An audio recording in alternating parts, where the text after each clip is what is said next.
The U.S. struck a framework trade agreement with the European Union on Sunday.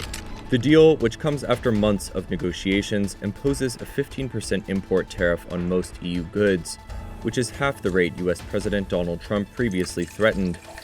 The two allies account for almost a third of global trade. Trump and European Commission President Ursula von der Leyen announced the deal at Trump's luxury golf course in western Scotland. So we have good news. We've reached a deal. It's a good deal for everybody, I believe.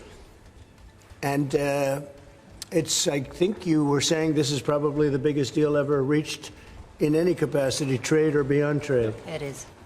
Von der Leyen described Trump as a tough negotiator and later told reporters the deal was, quote, the best we could get. 15% is not to be underestimated, but it is the best we could get. It's overall across the board.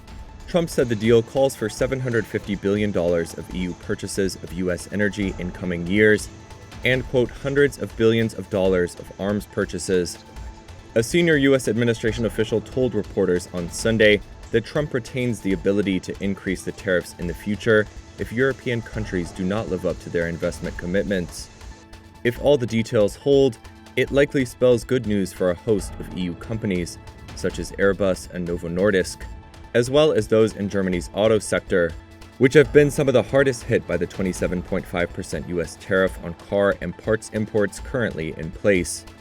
However, the baseline 15% tariff will still be seen by many in Europe as too high, compared with Europe's initial hopes to secure a zero-for-zero tariff deal. While the tariff applies to most goods, including semiconductors and pharmaceuticals, there are exceptions.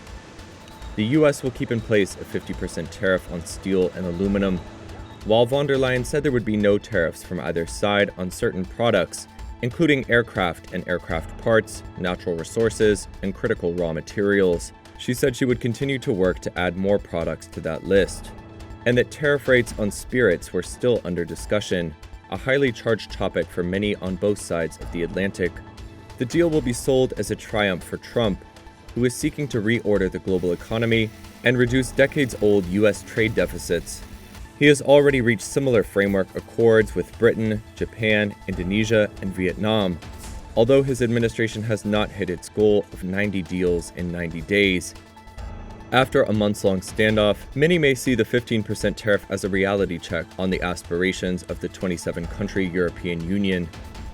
ING chief economist Carsten Bresky says it's a painful thing to accept for the bloc.